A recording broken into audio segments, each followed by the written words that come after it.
future Emperor of Arrakis, I greet you once again. Today I'll guide you through step-by-step strategies for newcomers, showing you how to progress, explore and more.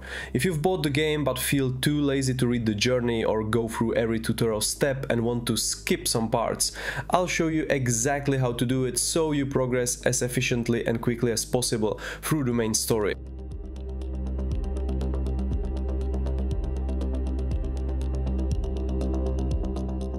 Before we get into specific spots, let me quickly explain what you see up here above my head. This little section labeled collectibles refers to intel. Intel is something you primarily gain by leveling up, but secondarily you also get it for discovering stations or various outposts scattered across the map.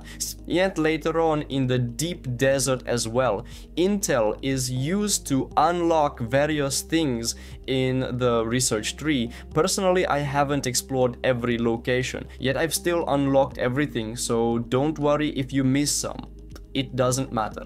If you play long enough, you'll naturally receive intel just for playing, so it's really no big deal. Next, you have resource density. In practice, this tells you which resource nodes are in the area. For example, the first icon here means granite, the second copper, the third salvage, and the fourth fuel cell. As you progress, you will start seeing more, like iron in the second slot, or even erythrite crystals, carbon crystals, and so on. There's also jasmium ore, which you can see here in the third position on the second row. This information becomes especially important later in the game, in the deep desert and in PvP or PvP/PvE zones where knowing resource locations can be crucial. Then there's landscape, which shows you what points of interest are in the area. Stations are marked. Fremen caves are next. These usually contain MF generators and salvage items like medkits. Third are wrecks, where you typically find mechanical parts and plastina microflora fibers. This is the same everywhere and doesn't change. The only exception is Sheol, where you can also find irradiate slag, used for crafting certain items, including fuel for the late game generator in spice generation.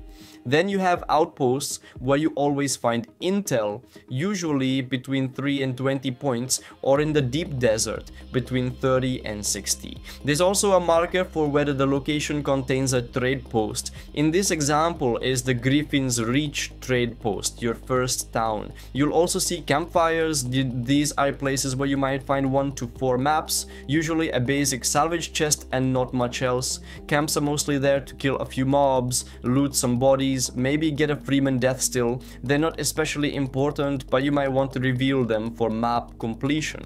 Later in the tutorial, you'll be expected to reveal entire areas using the survey probe launcher. You fire it into the air, and within about 30 seconds it reveals the whole location, showing you everything except camps. Camps can only be revealed by physically entering them or scanning them, which is what updates your overall completion. You'll also sometimes find the main story progression steps here, for example special caverns. I believe there are 9 of these in the world, always located in the purple zones. They appear after you probe the area. Once you see the icon, you should go there. It will advance your story, reward you with XP and other loot, and often unlock additional items or abilities. For example, you might unlock the advanced Freeman Death Steel or the Compactor, which is a very important tool in the game. So that's a quick rundown of what you can find in a map area. Next, we'll go through actual gameplay progression.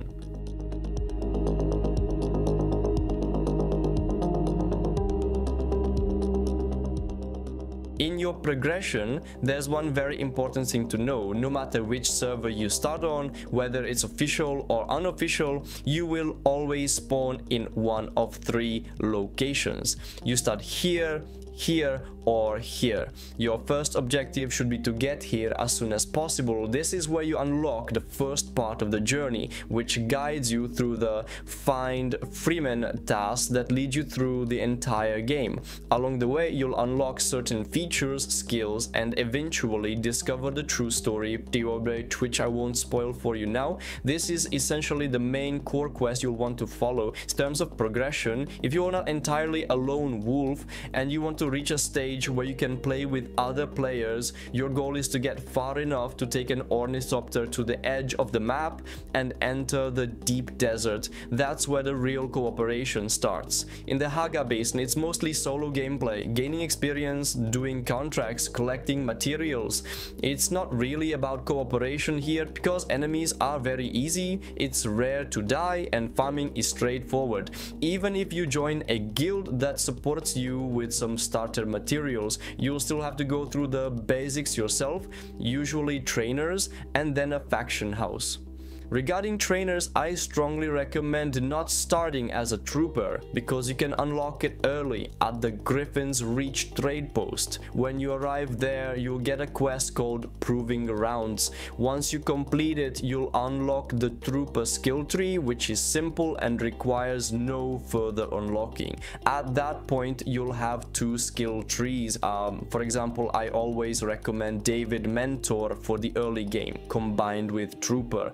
You can then mix and match them as you like. The NPC you meet there will give you the quest and you'll be told to kill a few Freeman dungeons in the nearby area. That's all it takes. Another NPC here is the planetologist. Located above the trading station, he'll ask you to bring him a mimic film from the testing station below. This recording is important for his research related to returning ships to Arrakis.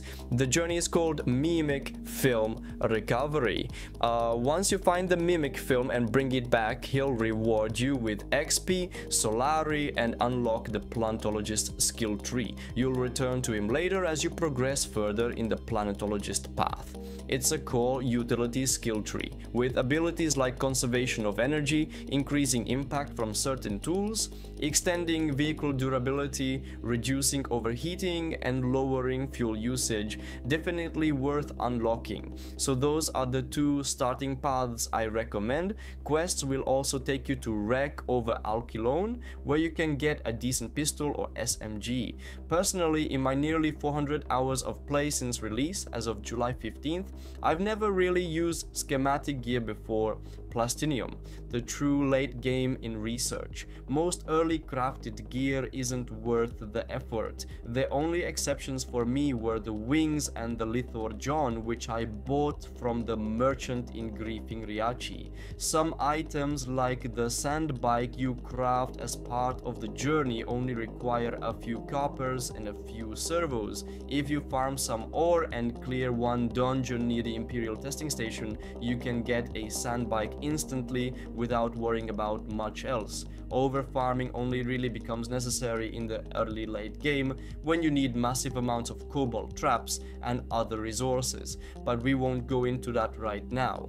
As I said, I recommend sticking strictly to what's offered in the new beginning journey. Follow it. It gives you a nice quest chain, solid XP, good animations, and a natural sense of progression. Each location also has its own mandatory quest. For example, in Vermilius Gap, which once completed gives you rewards. I think it's worth doing for the extra experience. Even at level 191, it still matters. At level 125, you stop getting additional research points and you're mostly on your own. And even with 191 skill points, it's not nearly enough, so think carefully about your choices. You can respec your skill tree every 48 hours for free, which is great. Anyway, that's it for the tutorial intro. Now let's head into Vermilius Gap.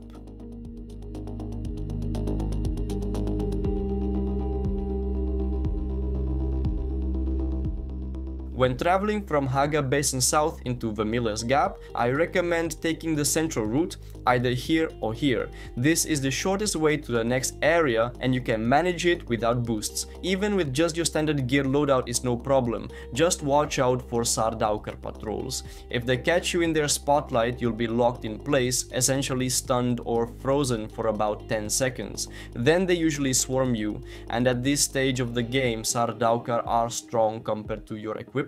Worst of all, if you are caught out in the open, you could also quickly get taken out by a sandworm. Also be aware of the red dots on the map.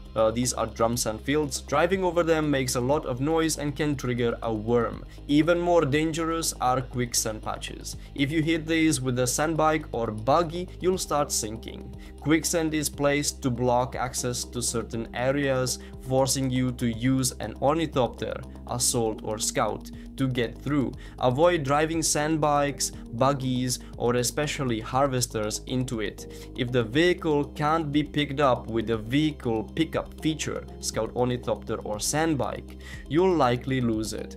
As for base locations, I recommend building as close to Vermilius as possible. Most of the action happens here.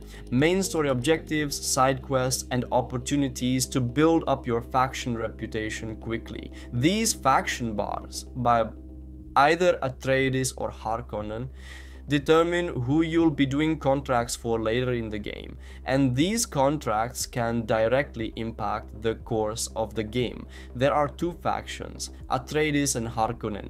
I play Harkonnen because I prefer their building style, though Atreides have decent designs as well. This ties into the Landsraad, which takes place once a week. During Landsraad, the missions completed that week are tallied and cards are revealed that can be voted on by the faction with the most progress. Missions vary, usually 5 per day, and can involve holding PvP points, delivering specific items, or killing specific mobs across Arrakis. Delivery missions can be things like delivering 160 weapons, 200 ornithopters, or 2000 of fire, a specific resource found in the sand. There are around 93 tasks in total, some static and some dynamic, so it's worth tracking what's needed to plan your farming. The Anvil is where you'll get most Harkonnen and Atreides quests. Atreides' main base is in Helios Gate, which is hard to reach early on. Harkonnen's base is in Rivochov, much easier to access. This matters because delivering Landsraad goods to the quartermaster in Helios Gate is difficult early in the game. At the start, it's good to decide whether you want to align with Harkonnen or Atreides. You can only betray your chosen faction once per character per server. For example, you could start with Harkonnen, complete quests to earn their skins for structures, vehicles, etc.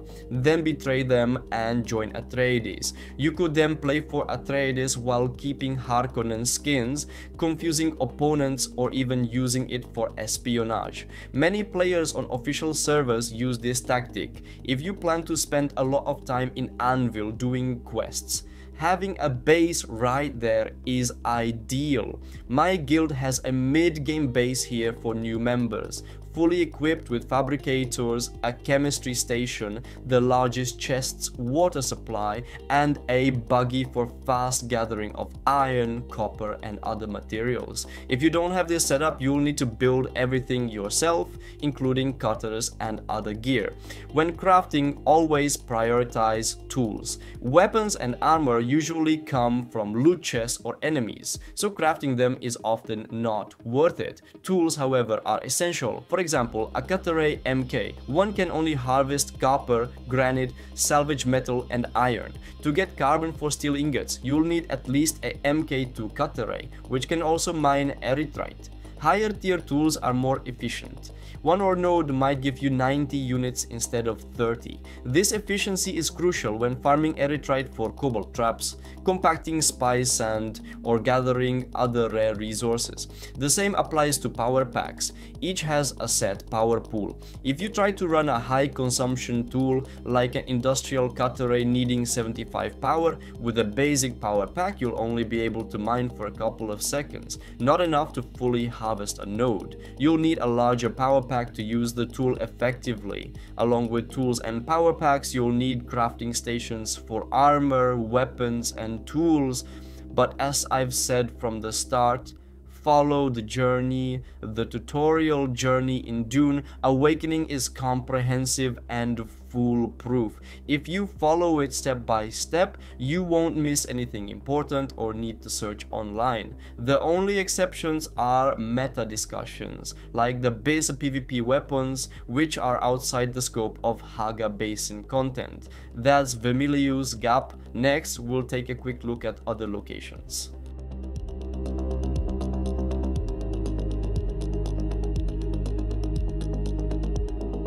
Hagga and Jabal Eifrit are two areas that overlap quite a bit.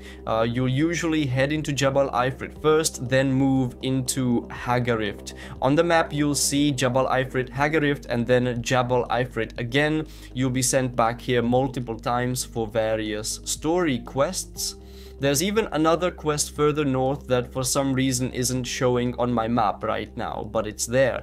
In these zones, the biggest challenge is Eifrit. Carbon ore can be found fairly often, sometimes even aluminum almost anywhere. Carbon ore can be farmed simply by harvesting the surrounding rocks. Eifrit, however, which you need to make cobalt paste, is one of the biggest grinds in the game. Close behind in difficulty is jasmine ore. It's hard to farm, especially without a buggy. If you're using only a cut tree, then hats off to you. I wouldn't wish that grind on anyone. Jasmine crystals must be found embedded in rock and scanned. Often the scan line ends up under the node inside the texture, making it tricky to actually mine. Sometimes the crystals spawn high up, requiring you to jump or hover with a suspensor, so far from convenient. With a buggy, however, it's easy. Just drive up to the node and mine it. Some areas of Hagga or Jabal Eifrit also contain aluminum, which you'll encounter again later in places like the shield wall. Aluminum and cobalt paste become common requirements even before the late game, used for various crafting needs. For example, in our setup we have multiple bases placed strategically for large-scale farming. One base here is prepped with water, a chemistry station for making cobalt paste, and buggies for quick trips into caves to mine ore. For harvesting, I use a schematic MK6 late game cut tree, but even a basic MK4 is enough for solo farming. Doing this once or twice a week is usually enough for personal needs. Cobalt is mainly used for utility items, generators, water catchers, Fremen death stills, and for crafting better vehicles like wings, chassis, hulls, and tails. You'll need it regularly and in large amounts. For Landsraad purposes, even 10,000 cobalt can be gone quickly, so plan accordingly. You can also find ray amplifiers and calibrated servos here, used in 350 power generators to run large base systems. These are important until you reach the stage where you have plastinium and spice, at which point you only need materials like silicon, spice branches, and other late game components. We have about 12 of these generators in our base, just enough to manage but still tight. As for quantities, I think if you farm around 1,000 calibrated servos, you'll be set for a long time. Penta shields require a few as well. I believe only 2 or 5 per shield, so that's minimal. That covers Hagga and Jabal Eifrit. Next we'll take a quick look at Eastern Wall and Western Wall.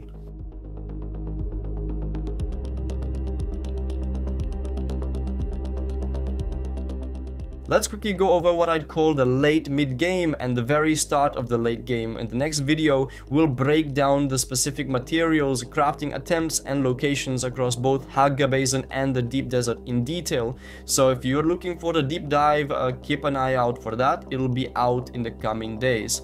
For now, here's a quick overview so you know what's coming. You'll definitely want to pay attention to Helios Gate and also this town here on the border between Jabal Eifrit and the shield wall, an important transfer point between the two zones. This second town matters not just for contracts, but also because it's where you can start the Swordmaster path. If you don't have a Swordmaster unlocked yet, this trainer will give you the quest to start learning it. Helios Gate is important if you're Atreides, because this is where you deliver Landsraad items to the Quartermaster. Even if you're not Atreides, it's still worth visiting. You'll see why when you get there.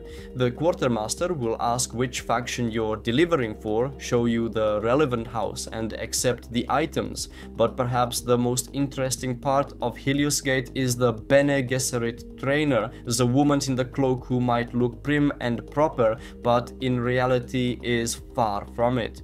She's blunt, gives you odd tasks, and once you complete them, she sends you to Harko village for further Bene Gesserit training. Whether you're Atreides or not, this is worth doing. In terms of resources, here you'll find aluminium and plastone. Aluminium is straightforward to mine. Plastone comes from the large black rock formations and is used to make plastone blocks for building strongholds for either Atreides or Harkonnen. These blocks are more durable and visually distinctive, and they are essential if you plan to build PvP bases in the deep deserts PvP zones. As always, you'll also find MF generators and other materials, but here the heavy and light caliber compressors are especially valuable for PvP and Landsraad objectives. Next is Eastern Wall. Udham is another location worth noting. Trainers will send you here often. There's a trade post in the area and various faction houses where you can turn in or receive rewards tied to Landsraad progress.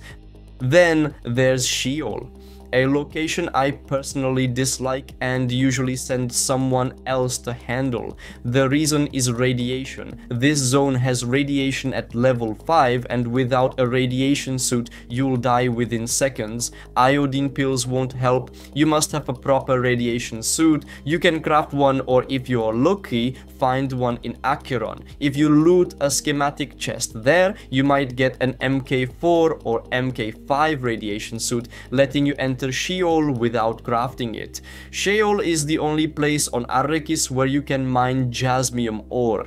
Jasmium is used to make duraluminium ingots, crafted in a 1:1 ratio with aluminium ingots. That means you first make aluminium ingots, then refine them with jasmium to produce duraluminium. It's tedious and time consuming, but necessary. Duraluminium is needed in large quantities for many purposes, including repairs for high tier gear like power packs and hosers, as well as certain tools. Because it's such a grind, some players set up bases on the edge of the zone, using buggies to shuttle between the ore spots and the base to refine it before sending it to the main guild base. In a well-organized group, everyone has a role. Some focus on jasmium, others on erythrite, aluminium, or specific plants needed for Landsraad. This kind of specialization turns the game into a truly cooperative mission, because you'll always need these materials. You're not just for yourself but for your faction. Winning in the Landsraad can unlock significant benefits like a 25% crafting cost reduction, exclusive schematic vendors for vehicles, increased damage, or better PvP loot drops. Even if you're not chasing victory,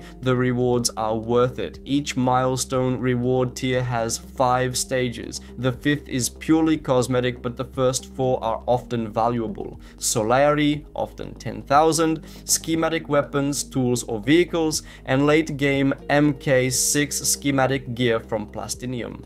How Plastinium works is a topic for the next video, so check that out on my YouTube channel when it's up. If you enjoyed this video, I'd appreciate a like, a subscription, or a comment below. If anything I explained wasn't clear, or you have questions about the game, don't hesitate to ask. You can also find me streaming daily on Twitch, where you can ask me questions live and join our community Discord with over 400 members.